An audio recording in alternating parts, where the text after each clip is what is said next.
everybody an update about the business and how we are progressing on the strategic pillars of execution that we have highlighted over the last several conversations. To kick it off, one of the things that I've been accused of by many on this call and otherwise is that I resort to using too much healthcare jargon in my opening remarks. And so I will continue to try and do my best to not resort to that tendency. And with that backdrop, for those that are new to our business, what is our business? Essentially, we're in the business of taking away chore tasks from healthcare providers in the U.S. so that they are not distracted by those chores and focus on their core task of patient care. That's the fundamental business. And believe it or not, those chore tasks that distract healthcare providers in the U.S. from the core task of patient care cost the U.S. healthcare industry somewhere in the range of $260 billion, which is the TAM that we are targeting. And it's a highly underpenetrated TAM because most of these tasks today are done by the large healthcare enterprises in-house within their own organizations. However, there is a rising trend to delegate or outsource these.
Ladies and gentlemen, we have lost the line of the management. Please stay connected while I reconnect the management. Thank you.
native agentic platform manifest. And in that regard, we've made progress on several fronts. One is that we've rolled out, you must have seen, an interconnected set of workflows that actually delegate or outsource three fundamental tasks that cause a lot of friction in the patient's journey with the healthcare providers. Are you guys having trouble hearing me? Sir, you can proceed, sir. Am I not coming through clearly? You are clear right now, sir. I'm hearing some sounds of text messages. Somebody's phone on. No, that's just... Operator, am I coming through clearly? Yes, sir. You are coming in loud and clear. Some people are saying you're not able to hear me clearly. Is that true? Sir, earlier you were not able to. We were not able to hear you.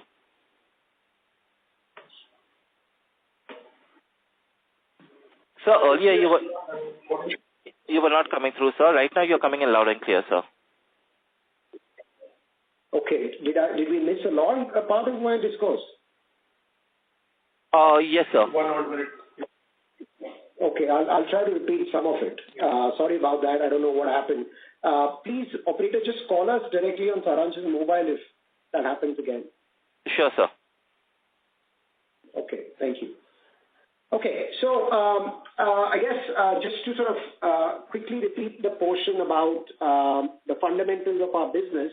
Like I said, the business model is focused on taking away these chore tasks, and the TAM of these chore tasks is about 260 billion, of which the outsourcing penetration is about 34 billion, growing at about 12%, which basically means that if we are growing faster than 12%, then we are gaining market share in this outsourced TAM. If you're growing slower than 12% annually, we're probably losing market share.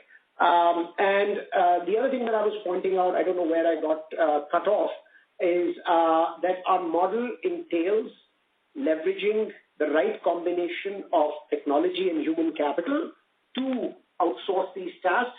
And I was highlighting how over the last several years, we've broken that linearity between people growth and revenue growth, which is also exemplified by our latest quarter performance, where, as you can see, our headcount as of December 31st, 2025 is about 13,350. Same time last year, it was about 13,150. So you can see there's only a 1.5% growth in headcount for a 24% growth in revenue in rupee terms, or a 19% growth in revenue in dollar terms. And so that just, if nothing else, truly demonstrates the power and the leverage of technology in the business, and the true leverage that we are being able to drive lately using our generative AI solutions. Moving on, I think... now. What is that? Are you guys still able to hear me? Yes, sir. We are able to hear you. Please go ahead, sir.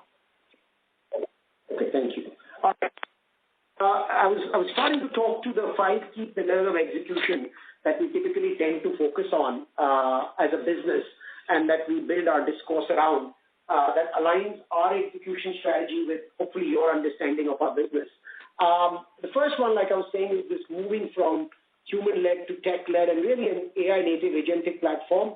We're starting to talk about 3 tasks amongst those 16 tasks from the physician setting that are ones that cause the highest amount of distraction for physicians and cause the greatest amount of friction for patients in their journey with the physician enterprises. And those 3 tasks are clinical documentation, medical coding, and prior authorization. And again, happy to note that we created a set of interconnected agentic workflows that actually eliminate the friction associated with these tasks and relieve the provider's burden and distraction from these tasks. That was also something that was actually highlighted and recognized by Google a few months ago. In addition, we've also made very significant progress individually in these tasks. For example, again, Scribble Now, which is our fully autonomous, ambient, Gen AI-enabled clinical documentation solution.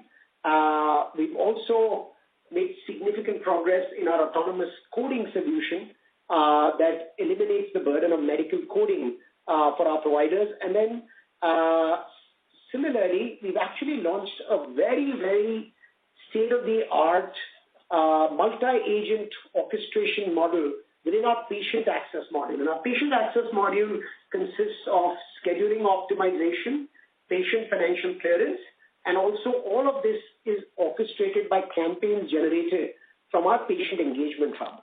I also want to point out in this context, there's been a lot of news around things that people like Palantir and Anthropic are doing as it relates to code generation predominantly. I want to clarify that, look, more and more that these companies roll out tools that can make code generation faster and easier, the better it is for us. For example, we use Anthropic's leading platform, Claude, to actually do a lot of our code generation. And what it does is it collapses the development of the engineering cycle for us dramatically. Also, it allows our product managers, our technical product managers, to themselves be able to actually generate a lot of the code versus relying on heavy engineering talents to do that. So I think the propagation of these models from Anthropic and Palantir is a huge tailwind for us if we leverage those effectively, which we are certainly trying to do, versus some people perceiving it as a potential headwind. And this is all predominantly driven by the fact that, remember, we are a business that wants to leverage technology to eliminate tasks. We don't care how the tasks are eliminated. The more we can eliminate through technology, the better it is. And so to the extent that these tools allow us to generate technology faster, cheaper, with a lower set of sophisticated talent, the better it is for us.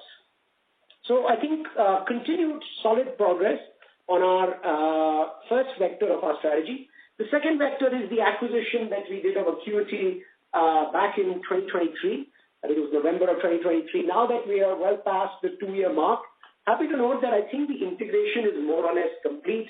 I think we're, as you have probably seen in our numbers, we have gotten the margins to the levels that we had felt we'll be able to get to, perhaps a bit faster than we had originally imagined that we'll be able to get to.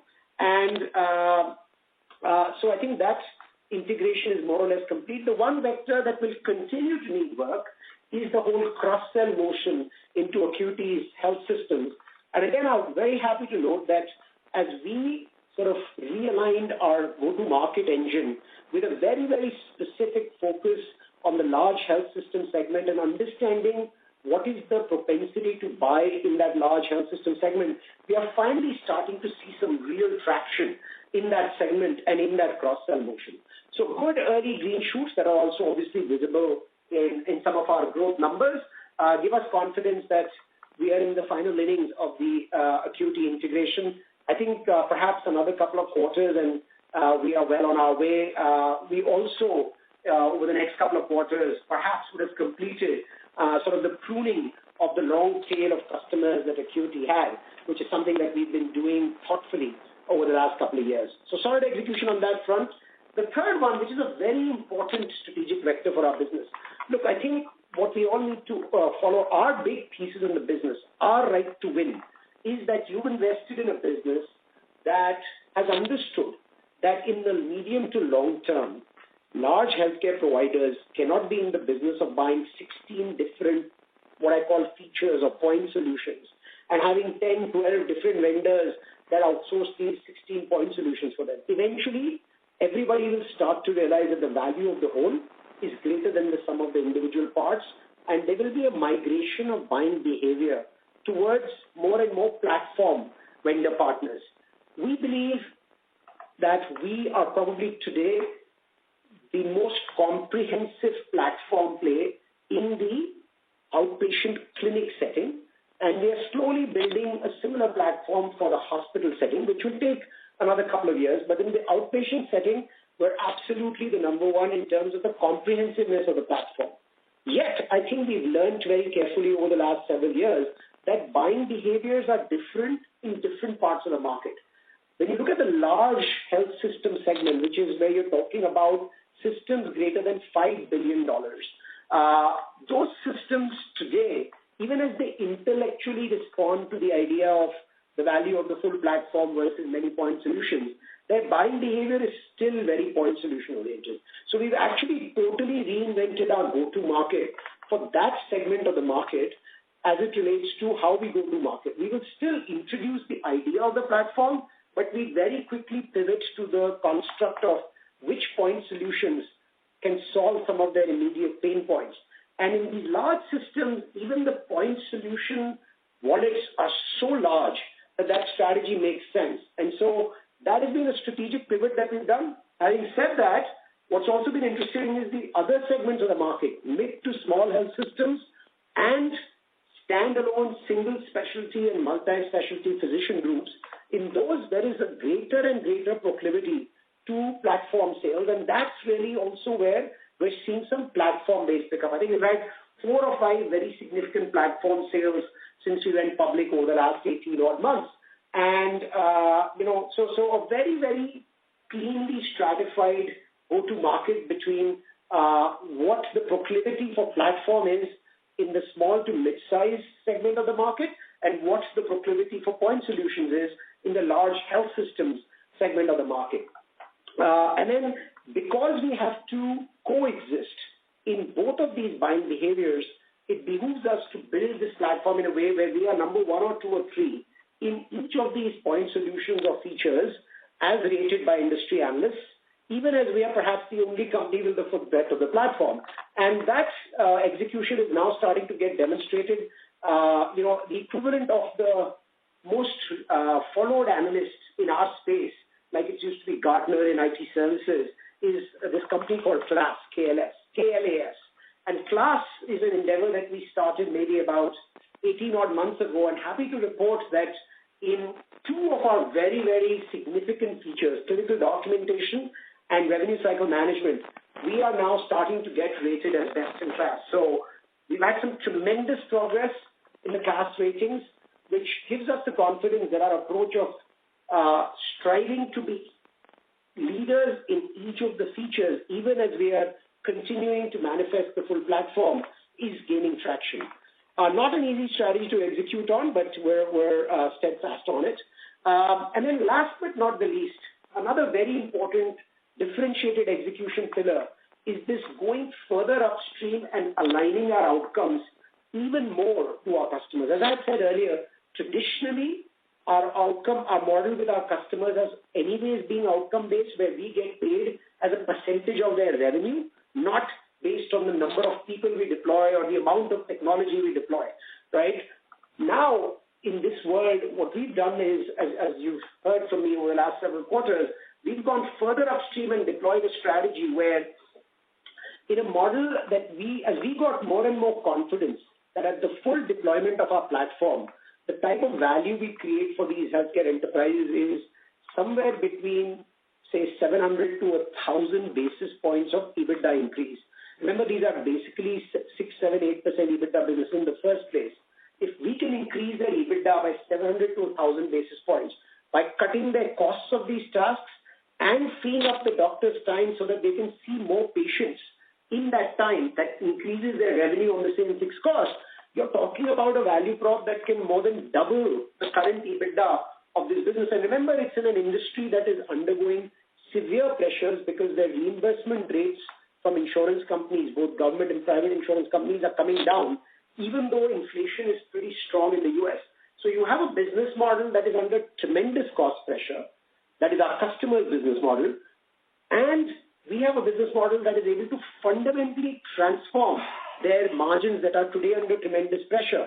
And it is with that belief that we have now started aligning further upstream and actually create a model where we have 2 streams of economics. One stream of economics is obviously at the deployment of our platform, the customers pay us the usage fee for basically eliminating those tasks. But the second pool of economics is where often we are incentivizing our customers to buy the full platform through what we call a net economic value add advance, which is nothing but a guarantee that we believe that will generate at least a certain amount of net economic value add. And truth be told, obviously, since this model is relatively new in the industry, many of you all were perhaps a little bit worried about, is this approach going to work? And I'm very, very happy to report that the first deal that we had done with a mid-sized health system in Southern California called Palomar Health, in which we had advanced $16.5 million of net economic value add benefits to them in the first year itself, which, by the way, took us more than 6 months to implement the platform in the first place, maybe even close to 8 months by the time the full platform was implemented. In the 4 months of full go live, we've already been able to generate $3 million of net economic value add. So what was a 15-year contract for the full platform with this system, in which we have to recover $16.5 million, we've already created $3 million that we've been able to invoice for this last year. So gives us a tremendous amount of confidence that the second pool of economics, beyond the traditional pool, which is the fees they pay us for the platform, the second pool of economics will actually turn out to be perhaps quite lucrative as well. And oh, by the way, all this is happening in a way where we have fundamentally transformed their patient experience, their physician experience, and their administrative experience, and are starting to make them viable again. So I think very, very happy to report the progress in this particular dimension. If we can continue to execute this across the 4 or 5 deals that we have done in this construct, I think it creates a totally transformative model for our business over a period of time. So all in all, a very strong quarter of execution as it relates to our 5 pillars, which, like I mentioned earlier, has also resulted in some recognition from class that we are really happy about. And just to give a quick update, Saransh, if you can move to slide 6. Just to give a quick update, I'd spoken to you earlier about the 16 features that we have. And one of the things that we do is we constantly track the automation levels by feature. Now we're tracking actually 2 things. One, we're tracking the automation by feature, and second, we're tracking how many of these features are we starting to interconnect through agentic workflows. Because when you start to do that, actually the value creation starts to get compounded across those features instead of being sum of the parts. And again, happy to note, like I said earlier, tremendous progress in the pre-visit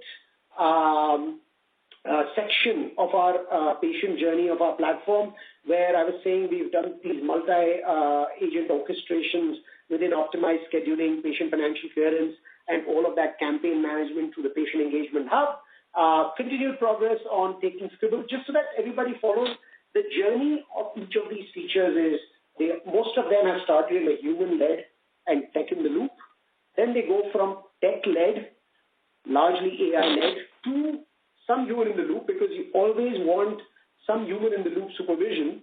And then for some features, you can take them to such accuracy that you can also start to take them to full autonomy. And that is where, for example, we've achieved in Scribble now, or for that matter, in autonomous coding, we're moving to full autonomy in a couple of specialties. And so as this journey manifests from human-led tech-in-the-loop to tech-led human-in-the-loop to full autonomy, you can see how the non-linearity in the business model plays out between revenue growth and people growth. So continued progress across these features. And all this has resulted in, like I was saying, Saransh, you can move the slide, to a very strong quarter of financial performance.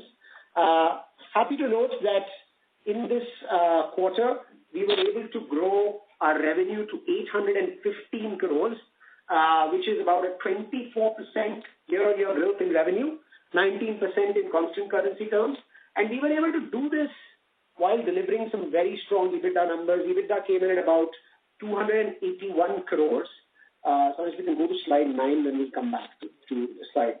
EBITDA came in at 281 crores, which on a 24% revenue growth is an EBITDA growth of 40.4%.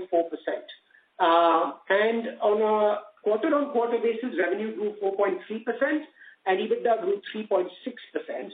And that's obviously, as you can imagine, there are some one-time impacts of the labor code changes, etc., which in our case are not that material for a multitude of reasons, but all of those factors are already baked into this EBITDA number of 35% odd and 281 crores. So there's no adjustments, etc., in this EBITDA, which all results in an overall PAT of 183 crores, which is actually a 41% year-on-year growth and 1.4% Q-on-Q growth.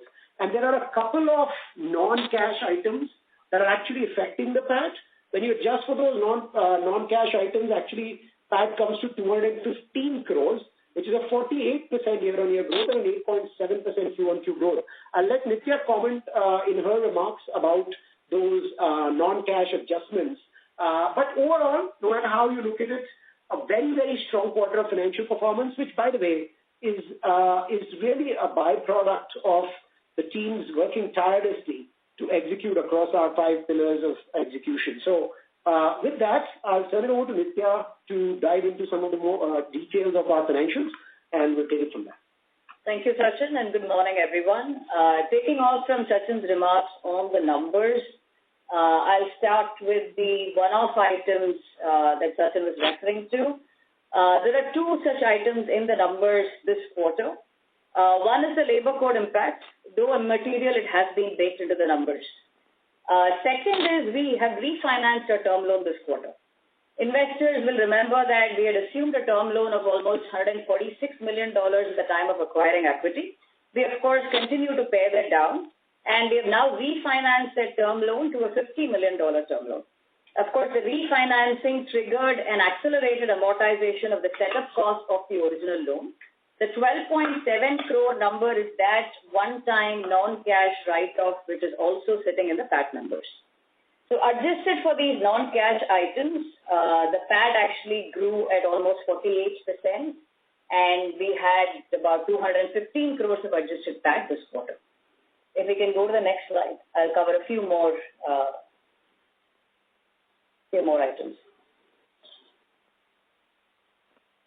I think I'm missing the EPS slide, Saransh. Is that? Yeah, so go slide 10, Saransh. Yeah, so EPS, of course, grew at a fairly healthy pace in line with our profit numbers. EPS grew to 11 rupees in the quarter, and it's a 40% year-on-year growth. Return on equity continues to be very healthy and was at 30% this quarter. Now, again, adjusted for the one-offs I had highlighted earlier, this number is actually 33%. If we can go to the next one.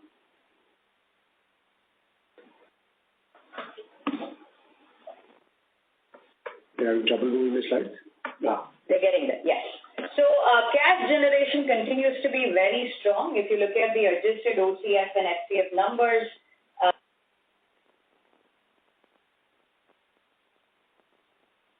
and close to 100%.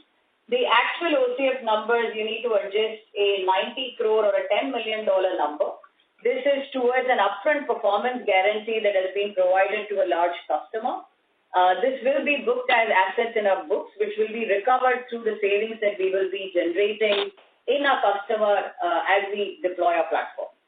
If you look at the net debt numbers, again, it continues to come down. We ended the quarter at 322 crores, or approximately $35 million in net debt. So, Ash, we can go to the next slide.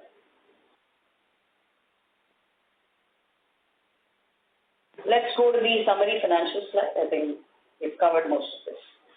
I have covered a lot of the highlights in my earlier remarks, so I'll just call out a few additional call-outs on this slide.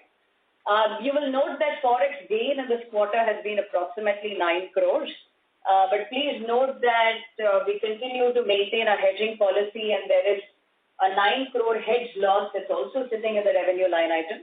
So the currency impact has been net neutral for us this quarter.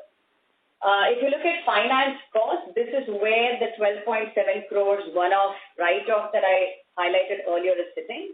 Adjusted for that number, our finance cost obviously continues to come down. And of course, with refinancing as well, we've got better interest rates. Moving down to tax, our ETR for the quarter was 20%.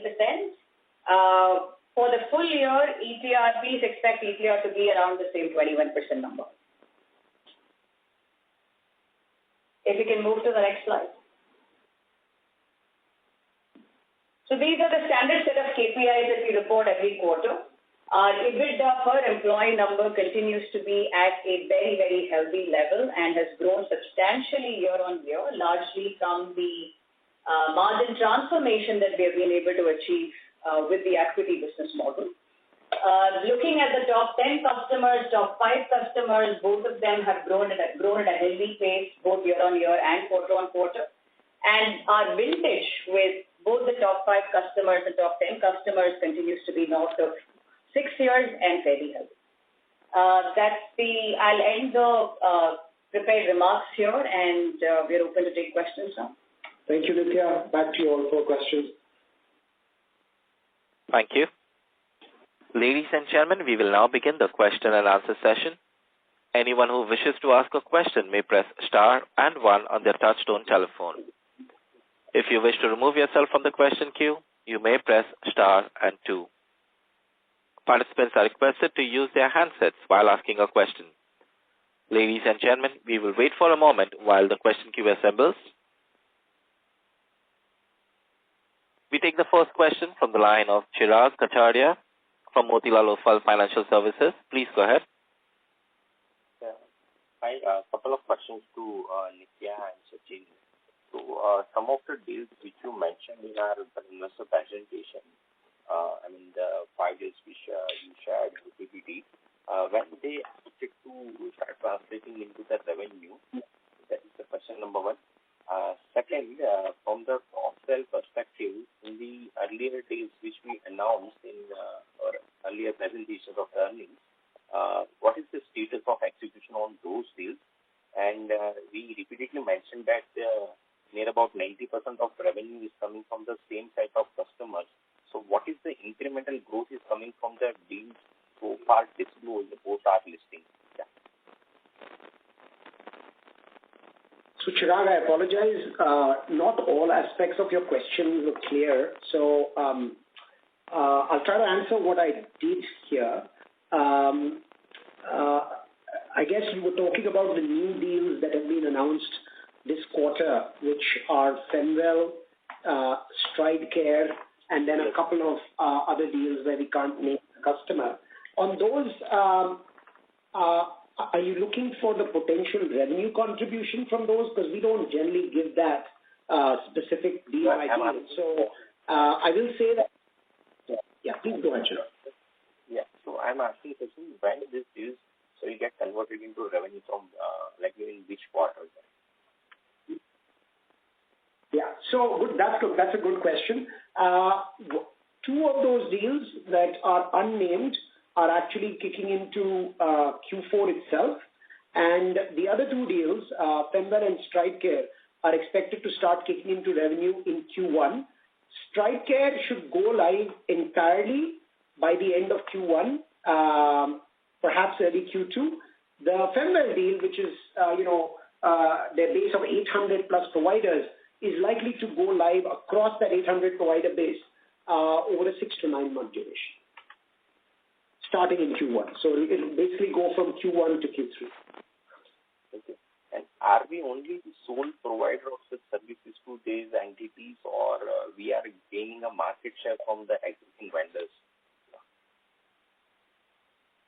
So on StrideCare, actually, Chirag, 90% of the time we are replacing the incumbent, which is the in-house entity. So in the case of StrideCare, that is predominantly the case. They were using a tech vendor partially, which we are also replacing with our technology platform. In the case of Femwell, that is work that is typically being done by their doctors, and we are unburdening them of the clinical documentation work, and we will obviously be, replacing their burdens and creating a whole bunch of net economic value add in that process. In the other 2 systems, we are not the sole provider. They are very large systems. One of them is on the top 5 health systems in the country, and there they use a combination of in-house teams as well as outsourced vendors like us, and we are slowly moving to pole position as the outsourced partner for that. Just one broad question. The revenues of this client, the deals which we have signed, what percentage of their operating expenses or overall revenue currently they are spending in these services which a provider like us can deliver them? Chirag, it's very hard to answer that generally because it's different for different customers. So I don't know how to give you an answer that applies across customers, but I will say that typically our paradigm is that for mid to sort of mid to large customers, on the revenue cycle, we tend to do end-to-end deals. So we often become their full wallet right at the get-go. For the very large health system, which is north of 5 billion, those are the ones that sort of grow incrementally over a period of time, no matter what the feature may be, revenue cycle or clinical documentation or other features within clinical support or value-based care. So if the health system or the customer is greater than $5 billion in revenue, you should expect that we will land with one or more features and expand both those features and sell other features over a period of time. And if it is a system that is, say, less than $1 billion or in that range, give or take, we tend to be in positions where we have a much more comprehensive commitment from the get-go. But it's very hard to generalize across the customer base. Thank you so much. If your question is there still a large runway for selling into the existing customer base? The simple answer to that is absolutely yes. And we still continue to maintain that in most healthy growth years, somewhere between 85 to 90% of our growth is going to come from existing customer expansion versus new customer addition. Okay. Thank you, Siegel, for the detailed explanation. Thank you. We take the next question from the line of Ruchi Mukhija from ICICI Securities Limited. Please go ahead. Thank you. Many congratulations on a strong quarter. Couple of questions. First, we saw press regarding U.S. administration's proposal to keep Medicare Advantage rate flat for next calendar year. So how would it impact demand for IKS? Could you help us understand that? Thank you for the question, Ruchi. Yes, happy to do it. So look, I think if you really think about what that does, right? Medicare Advantage is a value-based care payment program that has bipartisan support in the U.S. And what they are doing is they are carefully recalibrating reimbursement for that program. Now, as they do that, it's going to put more pressure on the providers and or risk-bearing entities that are enrolled in that program. Now, as that pressure increases, they are going to do everything they can to optimize both the cost of care provided to the patients within that program while optimizing the quality of care and also doing whatever they can to optimize the premium that they get for those lives within within those set of lives that they are insured over. So the way to think about it is there are three levers that they have. They will want to optimize the premium that they get per life. They will try to reduce the cost of care associated with those lives so that they can make more margin between the premium increase and the reduced cost of care. And because the premium includes a kicker for delivering higher quality of care, they will want to improve the quality of care delivered. Now, when you think of our value-based care offerings for Medicare Advantage, they actually impact all of these three levers. How do you optimize premium? You optimize premium by appropriately capturing the risk associated with the condition of a patient. So, for example, we have a large health system that we work with, and their chief medical officer said, when I look at how these patients that are at risk with me are coded, it shows that only 18% of my patients are obese. But when I talk to my doctors, they said at least 80% of the patients that they are seeing are obese. That means they are not accurately capturing the risk conditions of those patients, which then drive the premium they will get from Medicare. The more at risk the patient is, the better the premium is. So our service there of appropriately capturing risk for life becomes even more attractive for a system like this because the premiums are now under pressure, and the better you capture risk associated with the life or acuity associated with the life, the better your reimbursement is going to be. So that is as it relates to optimizing premium. And then we have services that allow these customers to not only provide better quality care, but also report better quality care, which also improves their premium. And then last but not the least, within our value-based care portfolio, we have services that allow them to manage the total cost of care of these lives that they are insured on the Medicare Advantage better, and those help improve the reduced cost. So when you really think about it, the more the pressure on these risk-bearing entities or providers, the more attractive our value-based care portfolio becomes to them. And so I fundamentally look at it as a macro tailwind for the value-based care business. Having said that, this space is very crowded. There are a lot of vendors. And so it's very important to my earlier comment that we emerge as one of the best players, the best vendor partners in value-based care, even as we have the full breadth of the platform, so that as these risk-bearing entities are choosing who to partner with so that they can manage better in the new tighter environment, we emerge as their obvious choice. Thank you for that elaborate answer. Here, Sachin, in case a patient receives a care and the sum is not fully covered by insurance, does that result in loss of revenue, or does the patient have to pay out of pocket if the rate revision is lower? So, Ruchi, it's very hard to generalize that answer. It depends on what type of patient it is, right? If the patient is Medicaid eligible, then Medicaid would cover that patient and you get reimbursed from Medicaid. If the patient wants to go out of pocket because, there's super elite patients that even don't want to carry insurance, then that is a different rate that you get reimbursed by. And so I don't think there's a generic answer for what happens to the uninsured populations. But I will say that, look, in the end, we are representing the providers, right? And if the number of uninsured go up that are not able to pay for their care, what happens is the providers, which are our clients, their bad debt will go up. If their bad debt goes up, it puts more pressure on them.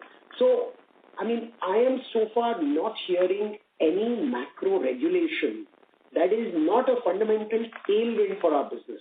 Because the more and more the pressure, the more and more their proclivity to improve their margins and get providers operating at the top of license by using platforms like us. Got it. Ruchi, just additional clarification that whatever you're hearing about Medicare Advantage doesn't mean that uninsured populations go up in the U.S. Yeah, there is no correlation between those two phenomena at all. Medicare Advantage premiums are going to suffer unless the risk-bearing entities can justify better premiums through accurate risk capture. That will happen, but there is really no correlation between the MA premiums and the number of uninsured. Got it. Moving on, this quarter we saw a very strong 25% sequential revenue growth in your top 6 to 10 client bucket. Is this reflection of Palomar and WWMG moving to this bucket? And could you help us? We did hear you talk about the net economic value generated in Palomar deal. How's the progress panning on WWMG deal as well?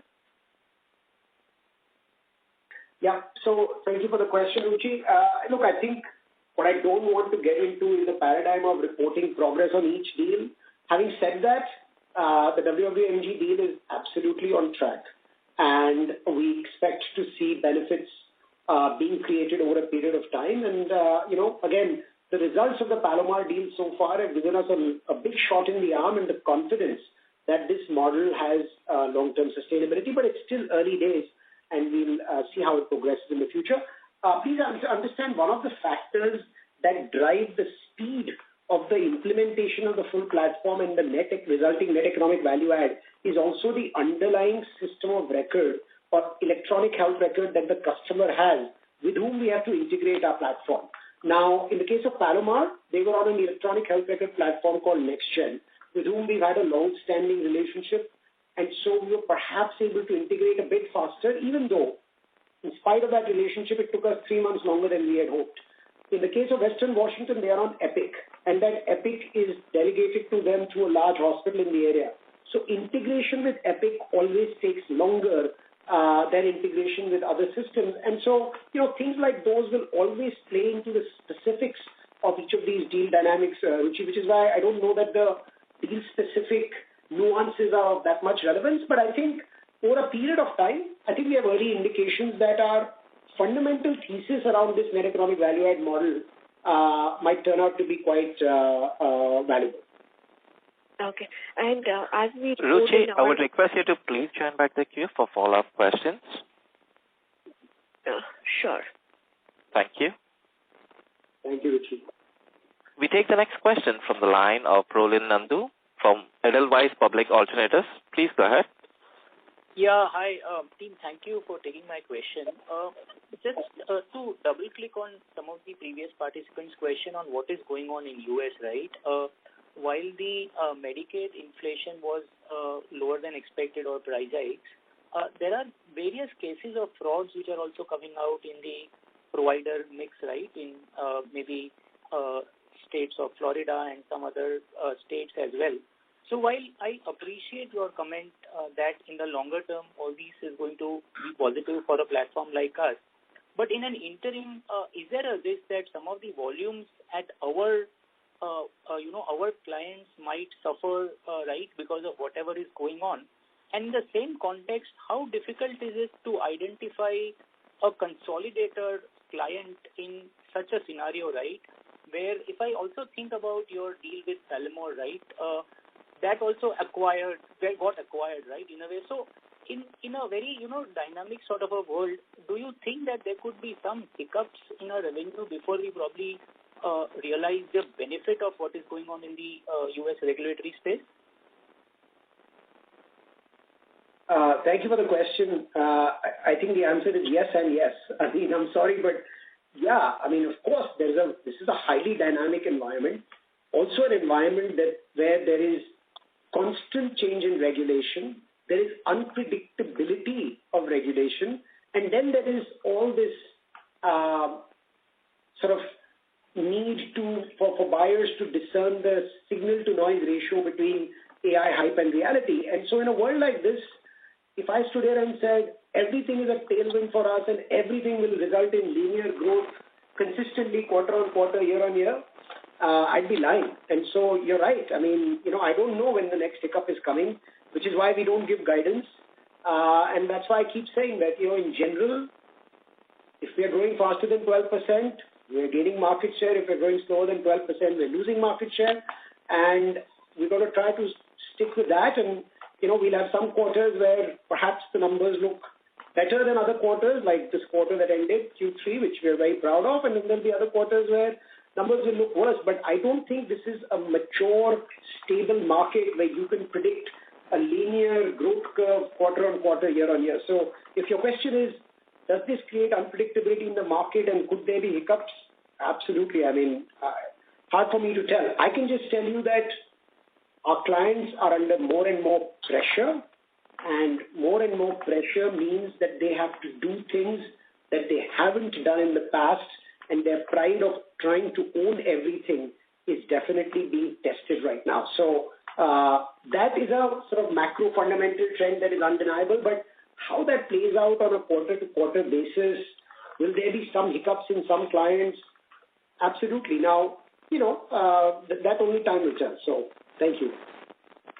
Yeah, thank you, Sachin, for that. The second question is that you have done a fantastic job on margins, right? And part of it is coming because of the equity thing as well. So in our kind of a business where 50% of our revenue is outcome-based and we are moving towards a more, platform deal and outcome-based, deals as well, how should one think about ceiling on the margins or revenue per employee or EBITDA per employee? Because in a purely product company, right, every additional dollar of revenue comes at a very little marginal cost. So in some of our outcome-based deal, is that something that will work out for us as well? So I think, look, we're not a pure product company and we're not a pure services company, right? We still have 13,500 people nearly, which means that there are some tasks that are executed manually and there are some tasks that technology is eliminating. What I will point you to is the fact that for 24% year-on-year growth, there has been 1.5% headcount growth.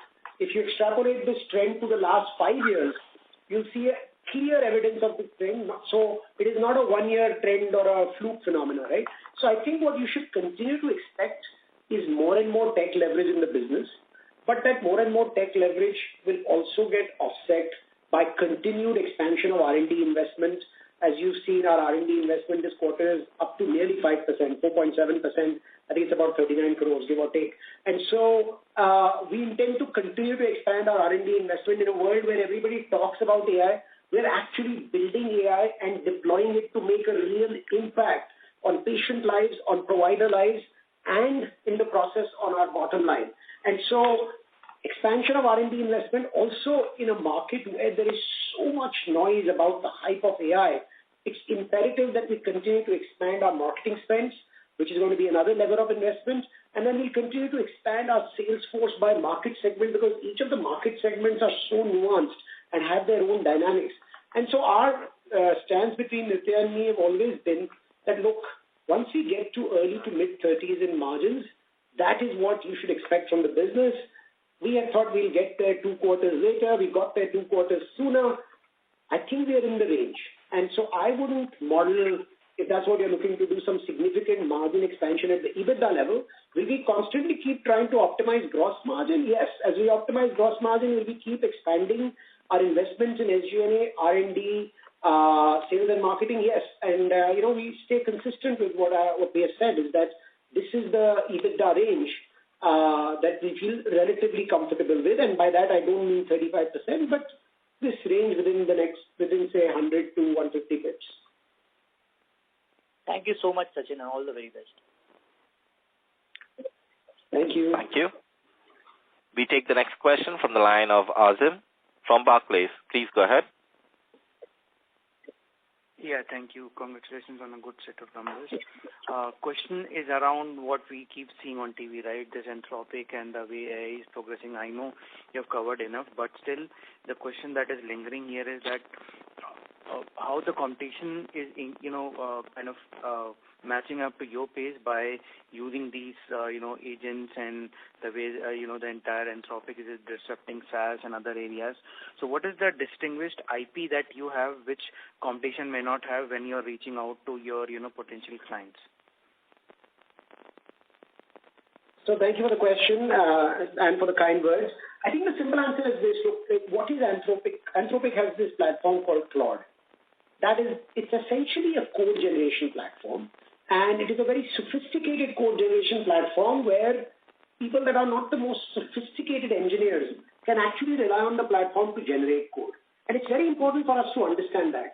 We as a business are constantly writing code, leveraging AI to deploy this technology to eliminate tasks.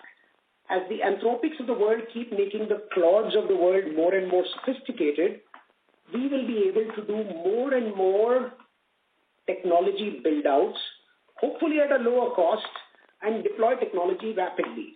So for us, nobody pays us to develop technology based on the number of people we deploy and all that, right?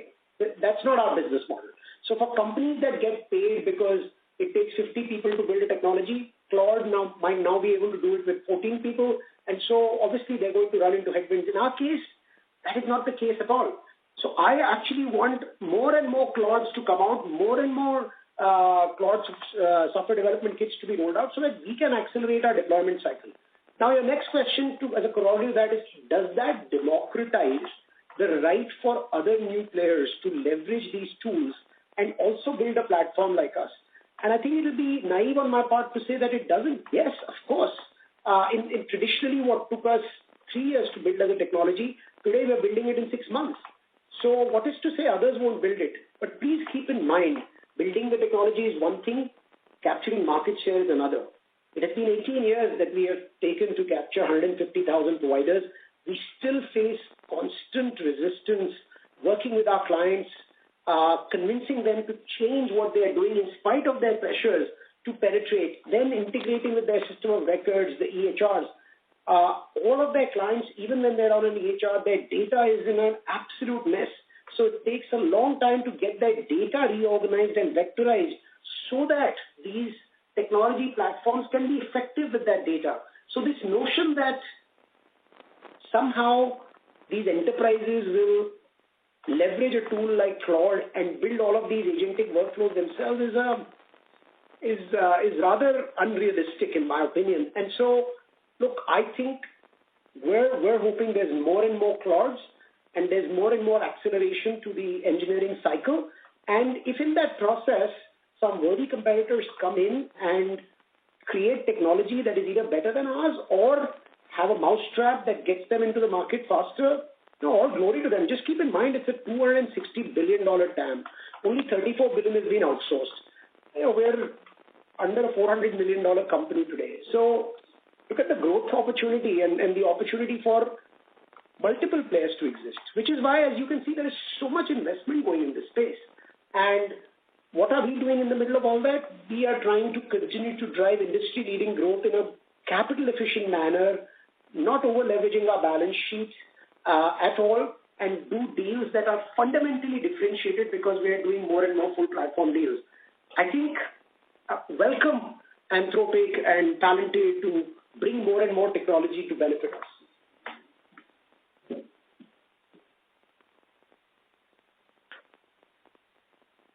Thank you. We take the next question from the line of Drumil Vani from Girik Capital. Please go ahead. Yeah, hi, Dhaval Shah this side. Thank you for the opportunity. Great set of numbers. Sir, my question is, am I audible? Hello? Yes, hello? Absolutely. Yeah. So, yes, Dhaval, you're very audible. Yeah, thank you, sir. So in the second quarter call, you had discussed about getting this Epic EHR system integration, and which was a big milestone for IKS. So I was just going through a couple of YouTube videos on Epic and all of that. So can you just help me understand, the difference between, what is this Epic product trying to offer, and what is the integration all about, and why is it a big milestone? You also mentioned that, there's the other software called NextGen, I think, which the other providers are using, which will take a lesser time to integrate. So can you spend some time on this? What is this, Epic, and what is the integration all about? Yeah, Dhaval, I'll try, but this is where I start getting accused of jargon. So I'm going to try, and then we're happy to talk to you because this is a very important question that deserves some real education. And if you don't mind reaching out to Saransh, you're happy to spend a good half an hour with you, giving you details. But the way to think about this, Dhaval, is that in this space, there are three genres of companies that are competing for this $260 billion. Three genres of companies. Forget about the in-house incumbents of these organizations. Let's leave them out for a second. The three external genres of companies are: one, system of record companies, which are the electronic health record vendors like Epic, Cerner, which is now called Oracle Healthcare, Athena, Allscripts, NextGen, eClinicalWorks. These are some of the major electronic health records, which are called systems of record because they were basically created to store longitudinal patient data. Traditionally, over the last 20 years, they've essentially been system of record.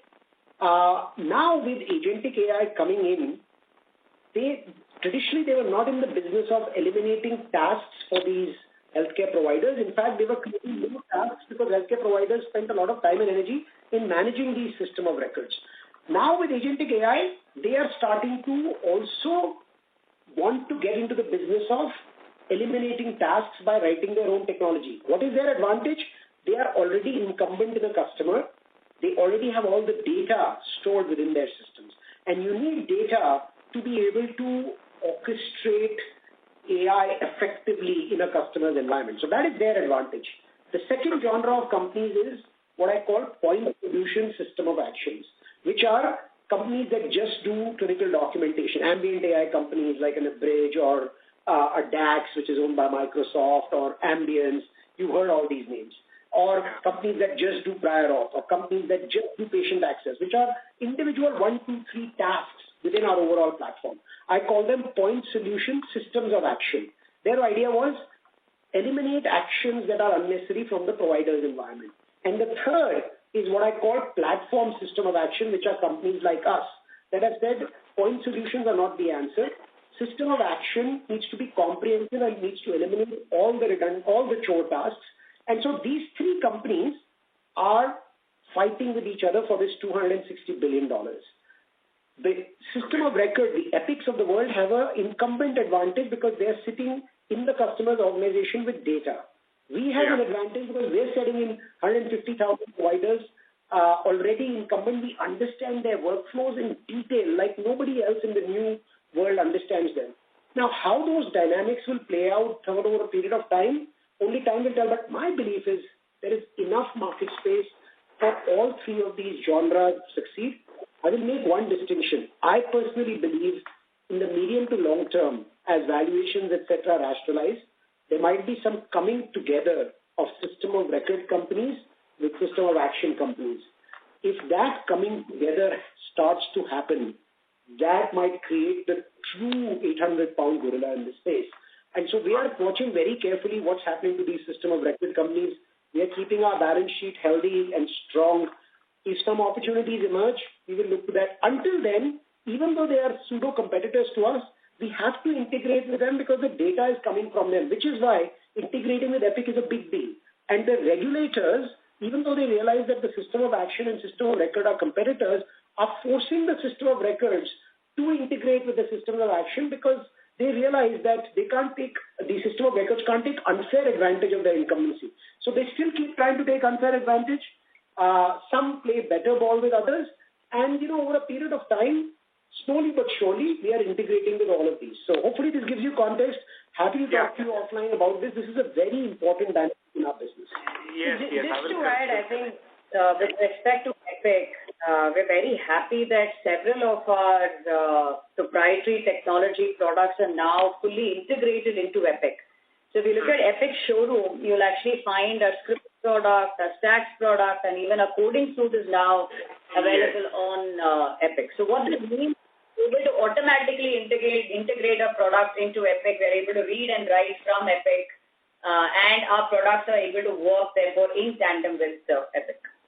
Got it. And my second question is, in the interest of time, the amount of cash which we are going to generate after we pay off the debt on the balance sheet. So, of course, it will be going towards your own business plus some inorganic. So now the three segments which you just mentioned, so we will be looking for opportunities in all three of that, or which segment will be interest to us at our size and the stage at which we are in the business cycle. Can you just throw some light on that as well?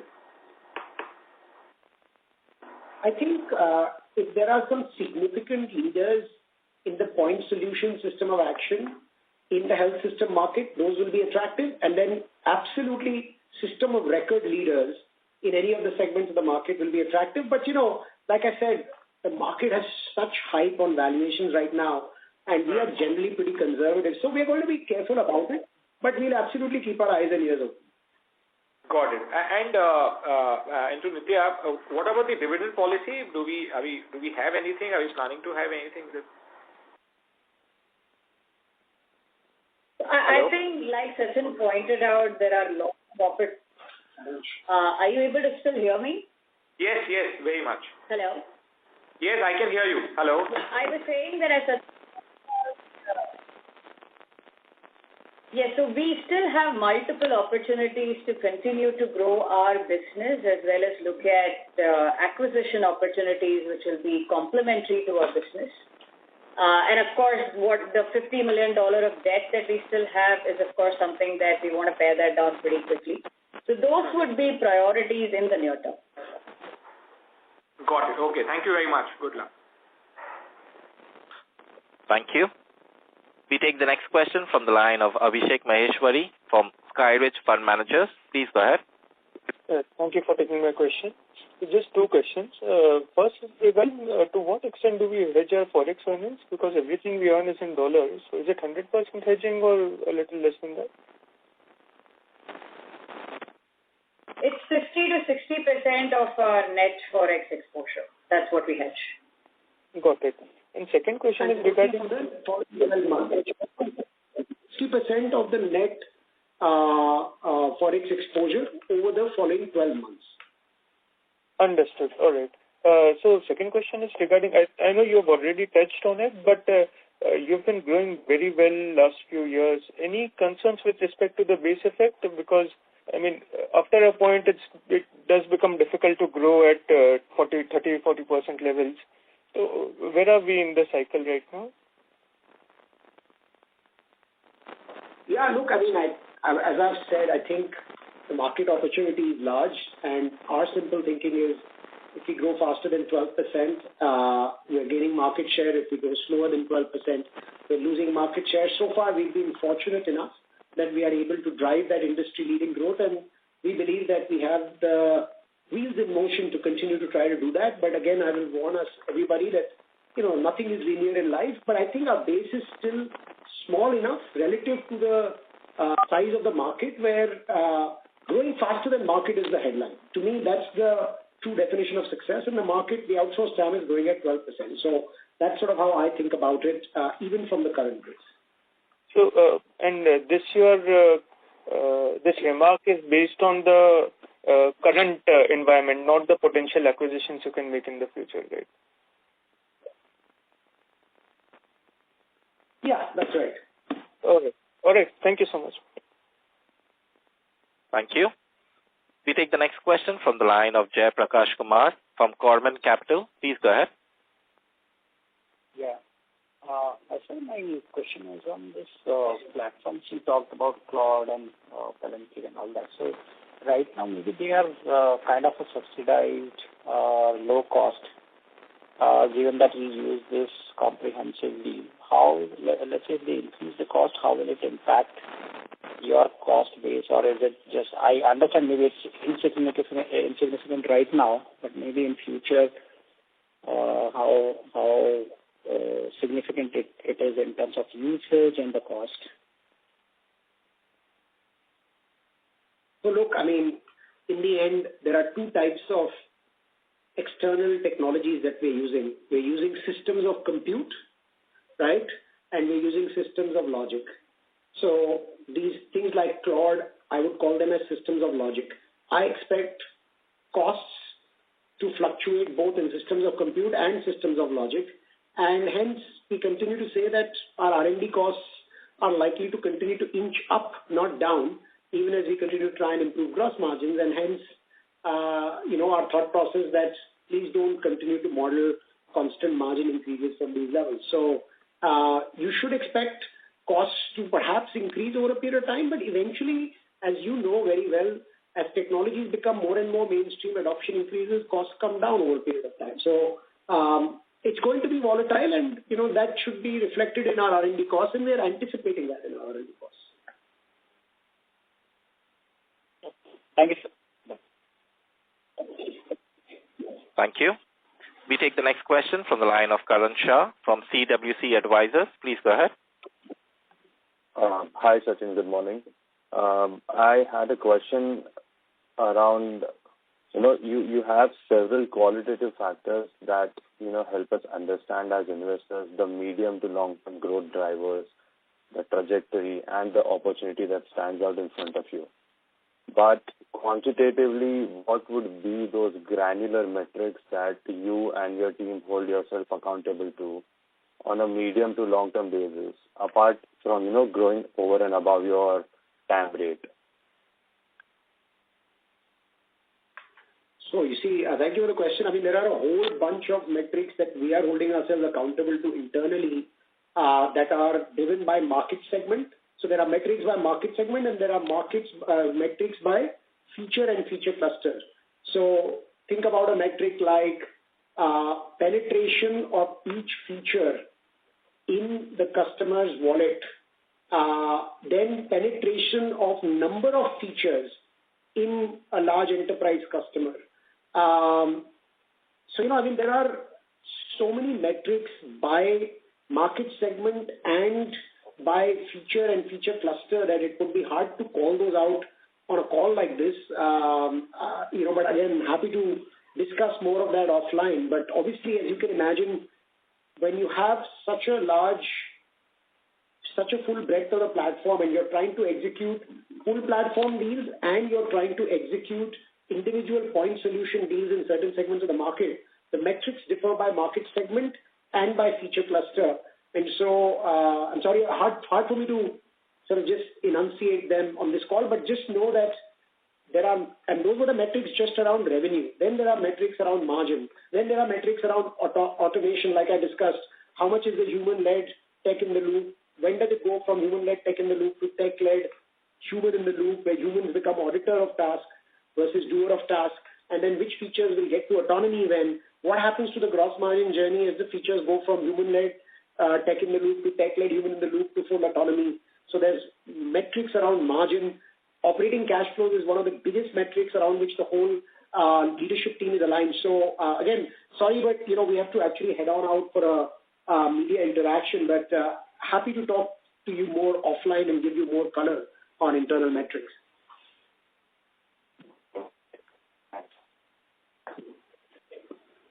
Thank you. Maybe we can take. Are we done? No, yeah. Ladies and gentlemen, due to paucity of time, we take that as the last question.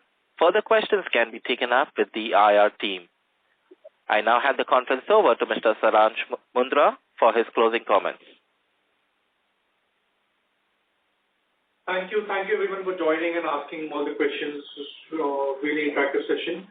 I know we were not able to take some questions. Please feel free to reach out to me for any of those questions. Thank you again, everyone. Look forward to your continued support. Bye-bye. Thank you. Thank you. On behalf of ICICI Securities Limited, that concludes this conference call. Thank you for joining us, and you may now disconnect your line. If you found this video helpful, please like, share and subscribe to Concall India for latest upcoming Concall.